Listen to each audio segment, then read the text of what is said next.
Hello, I'm Don Tapscott. And I'm Alex Tapscott. And this is What's on Tap, second season, Alex. Feel like a Netflix series or something. Anyway, a lot going on this week, as usual.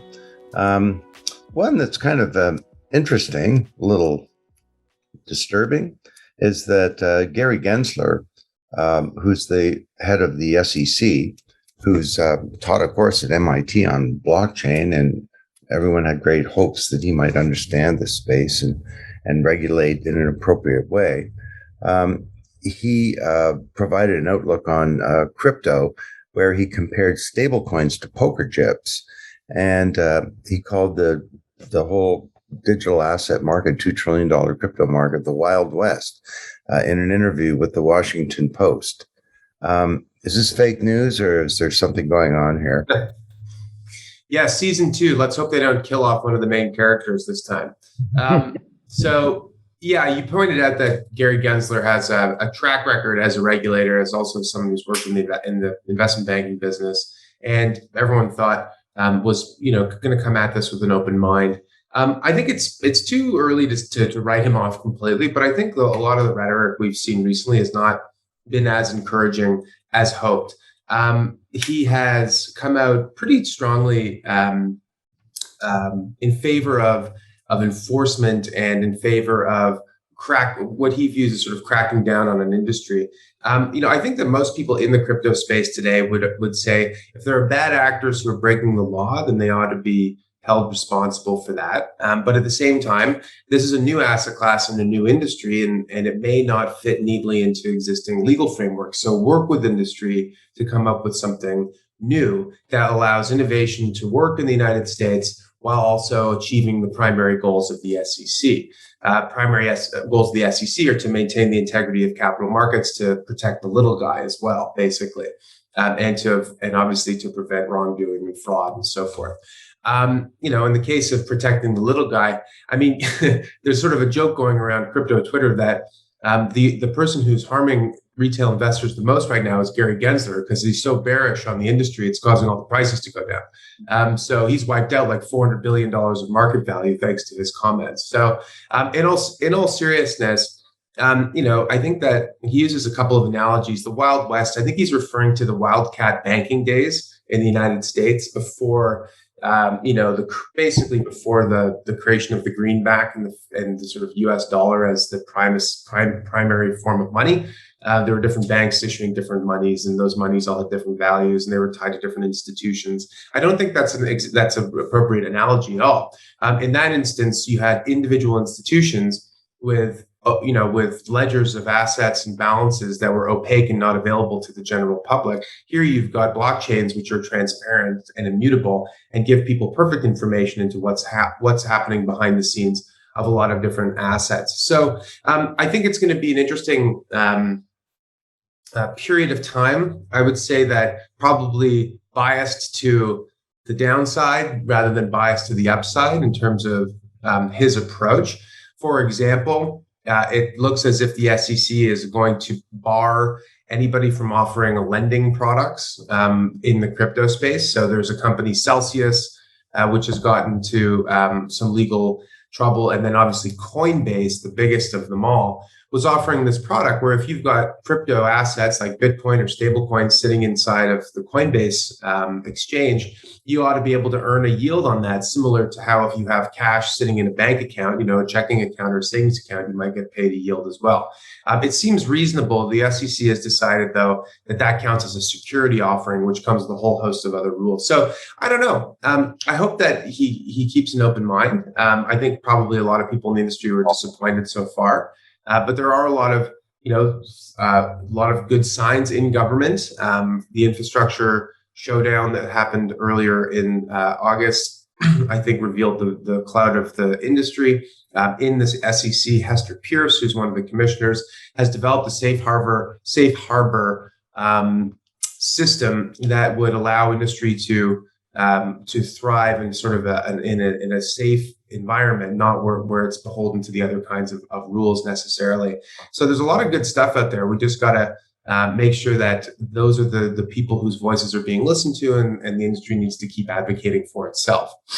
So overall, though, I think it's been a bit of a bumpy road with Mr. Gensler, more bumpy, I think, than people had expected. Indeed, not a great situation. Now, in fairness to the regulators, of course, they've got to get the balance right between protecting investors and the public on one hand, on the other hand, trying not to or avoiding hurting innovation. And clearly the pendulum has swung too far the other direction. Although I'm not sure that's the right analogy, because the pendulum is not even hanging right yet. I mean, these are the early days, and these are new forms of assets, and virtually all financial assets will be digitized. This will occur, and often regulators, make these decisions in a vacuum without full consultation of the industry, and that's why. What we argued in our report to the Biden-Harris administration is that there should be a moratorium on any new regulation in this area until there's been a fulsome, rich discussion that involves all of the key stakeholders to come up with, guidelines and laws that are sensible and that get that balance right. Yeah, I agree with that approach for sure. Actually, Brian Armstrong, Coinbase, wrote this Twitter thread in response to the SEC requesting they basically seize all of their lending plans. And that obviously was not effective because a couple of weeks later, Coinbase announced that they were going to stop the lending rollout. But they are putting forth their proposal for what crypto regulations could look like, which might seem unusual to people that a company would be proposing regulation. But the reality of how the world works, and the US in particular, is that a lot of laws are written by lobbyists anyway, with industry in mind, frankly. So I think the crypto industry is realizing it can't exist in a vacuum and it needs to interact with government, on their level and in the traditional kind of way. And if that means having a more muscular approach to lobbying and helping draft new laws and so forth, or helping with that, then they're going to do that for sure. Yeah. I will point people to the report. It's right at blockchainresearchinstitute.org. It's New Directions for Technology in the Second Era of the Digital Age. It's the report that we did for Biden-Harris. And I'll also note that we're doing a webinar coming up, and we have Perry-Ann Boring, who's the head of the Chamber of Digital Commerce. And this is going to occur on next Friday, October 1st, 9:30 a.m. And we're going to be talking about the new U.S. infrastructure bill, this massive multi-trillion-dollar bill that had some provisions in it that would be very harmful overall to the not just the digital asset industry, but blockchain in general. And the chamber has been right in the heart of all the efforts to get some sensible language into that bill. So we'll get an update from the horse's mouth, as it were, on that. Mm-hmm. More news this week. Robinhood has been in the news lots. American-based stock trading investment platform has reportedly tested a crypto wallet, new features to enhance the experience of its customers. And the new features apparently offer users the ability to deposit and withdraw at scale, alongside the option to transfer cryptocurrencies. This is a big deal. Why is it important? Yeah, Robinhood has basically made a lot of money on crypto already, and it's one of the reasons that they've had a successful IPO. But the functionality of Bitcoin in Robinhood is limited, and it's frankly similar to the functionality in a lot of sort of legacy fintechs, which is basically you can put money into the account, buy Bitcoin, and trade it inside of this walled garden, but you can't really move it in and out. It sort of exists as an asset that sits inside of these applications. And what we're seeing from a lot of these companies is greater functionality, the ability basically to, move coins in and out of a wallet, similarly to how, Coinbase or Binance or Gemini or any crypto native centralized exchange might work. And that's a bit really significant because it's just integrating crypto assets more closely into the financial world. And legacy fintech applications are not architecting the whole nature of financial services, but they are this new user interface that connects to hundreds of millions of young users in the financial services industry. So this is this piece of news in and of itself is not particularly material, though I will say it was material to Robinhood stock. The stock was up a few percent on the back of this news. But it is just evidence of the greater integration of crypto assets into the economy and into the financial industry. Interesting. Another one, Sorari raised $680 million in funding. It's a European-based NFT platform, and this was a Series B. So that's going to make it, I guess, the largest non-fungible token funding round ever.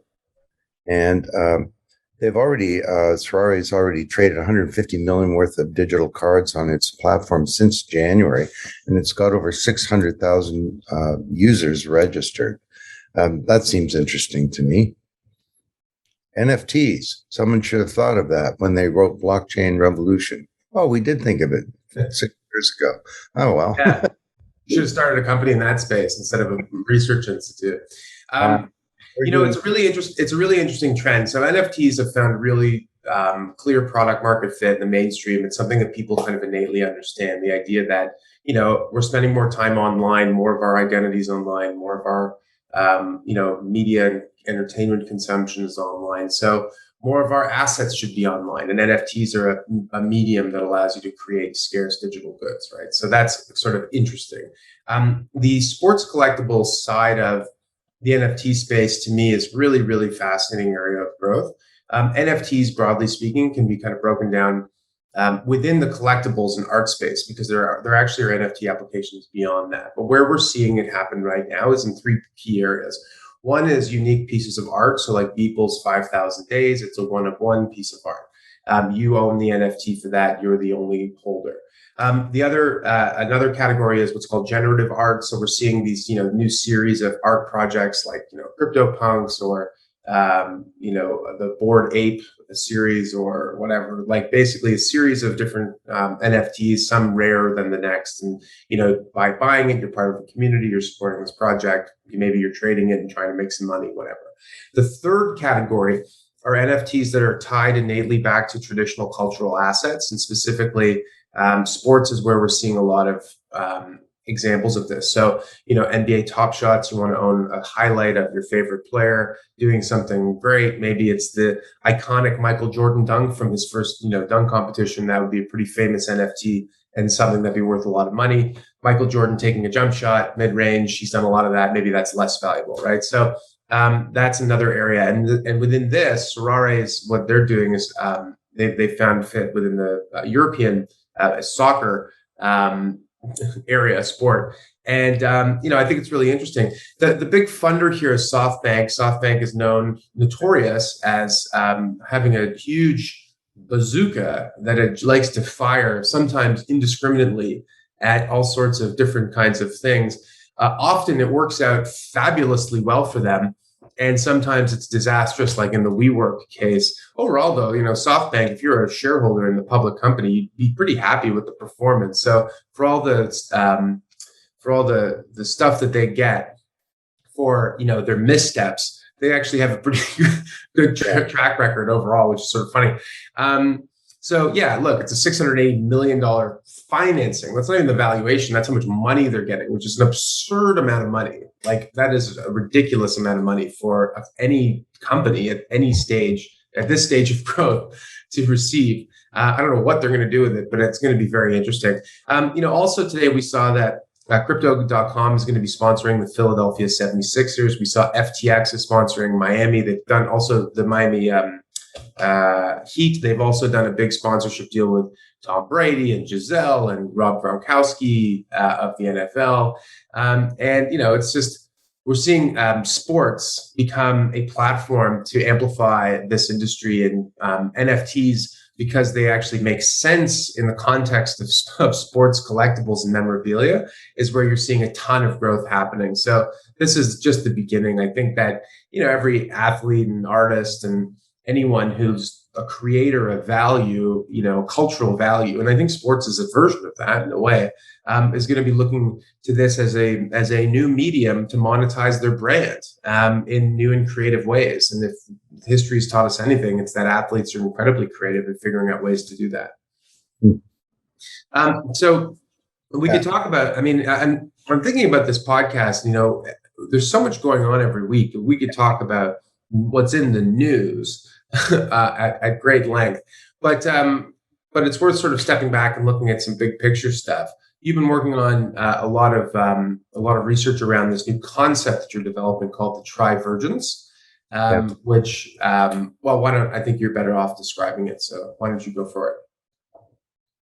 Well, you were involved, of course, in creating this concept. And I think the word Trivergence first passed the lips of another Tapscott, actually, my brother Bob. And he's writing a book related to this. But the idea is that we're entering a second era of the digital age.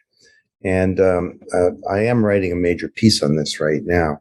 And I was reflecting back on my own career, dating myself. But the first time I ever used a computer was in 1970. It was over 50 years ago.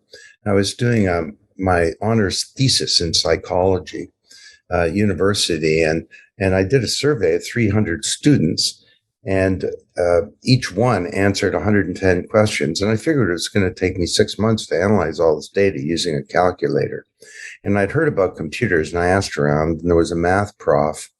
There were no computers on campus, but there was a ticker tape machine that connected to a mainframe in the GE factory in the town. And a math prof said, and there's a programming language you can learn. It's called BASIC. So he taught me how to program in BASIC. I programmed this analysis, and I ran all this data through, and it gave me thousands of t-tests and chi-squares and all kinds of stuff. And it didn't take 6 months. It took about 90 seconds. So I remember thinking computers could be a big thing.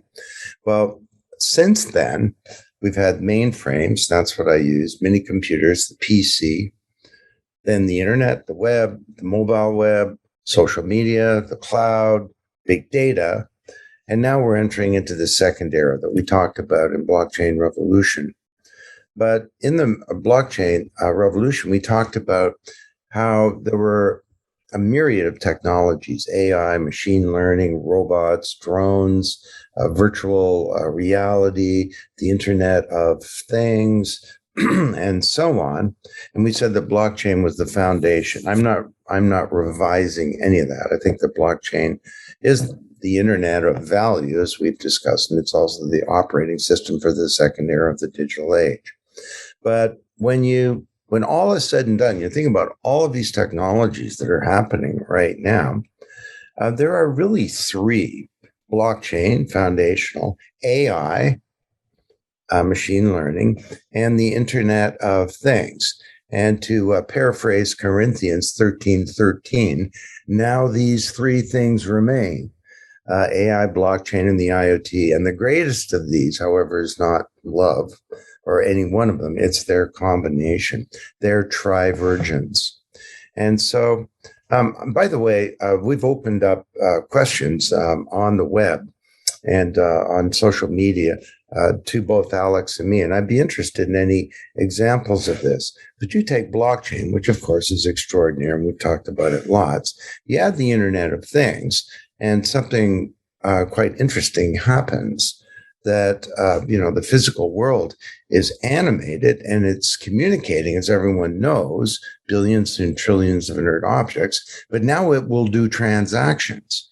And that means that it becomes part of wealth creation and the economy.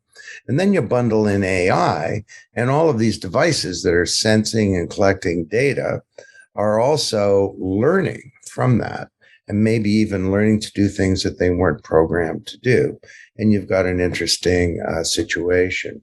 So whether it's a power grid, that's a perfect example of combining these three, an autonomous vehicle, all of these technologies are really derivative of this underlying Trivergence that's based on blockchain.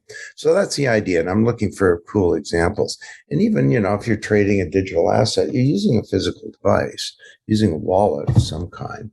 And that thing is, giving awesome data and collecting information. And soon it will be learning as well. So you heard it here first, Trivergence. Get ready for a lot of discussion about this idea, and we'd welcome any comments.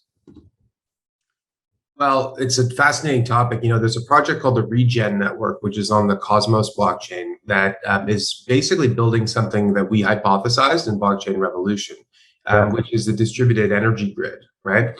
The idea that you've got all these different sources of power that need a way to transact with each other and to make a market, and could they do so autonomously using digital assets, trading for money, or trading for energy? And is there a way to create a more stable, more fair, cheaper, more efficient sort of energy grid that way?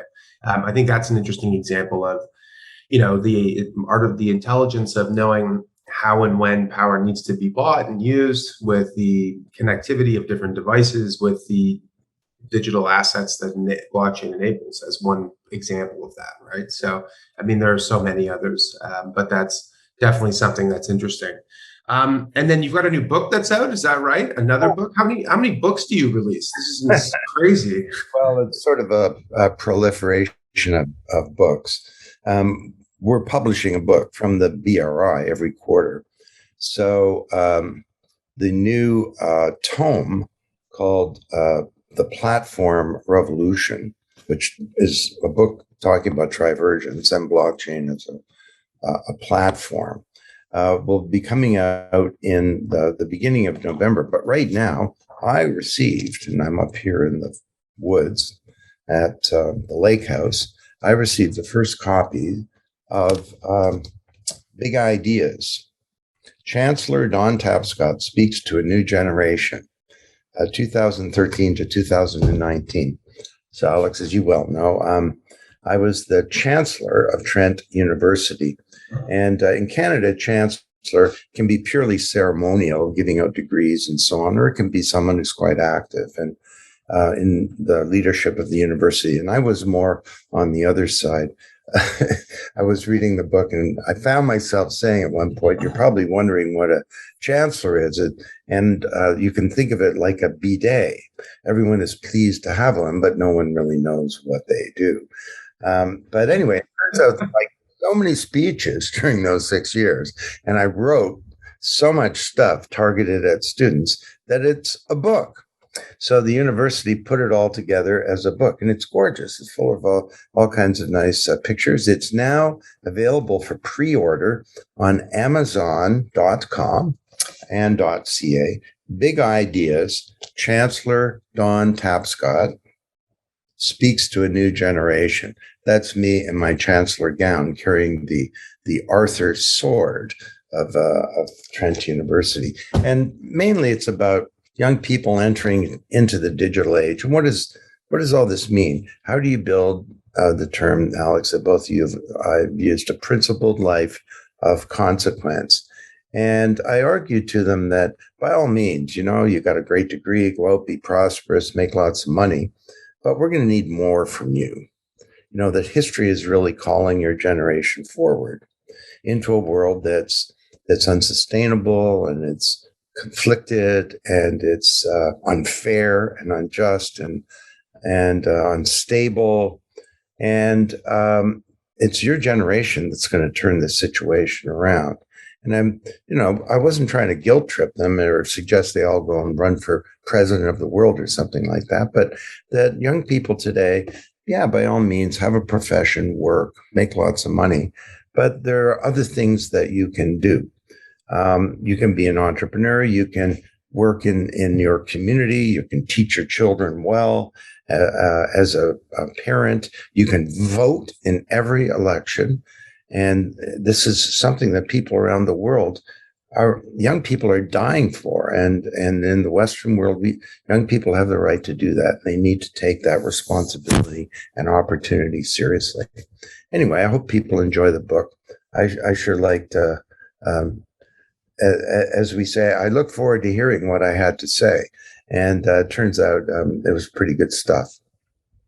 Well, I've heard a couple of those speeches myself, and I think the book's going to be a great read for anybody who's curious about your thinking on these issues, but also wants to understand where we're going as a society. So I think it's going to be a great addition to the canon. That's for sure. All right. Well, I think our time is pretty much up. Did you have anything else, Alex? Well, we could just keep going, but I think that's enough for our audience for this week. And in that case, I think we'll see everyone next week.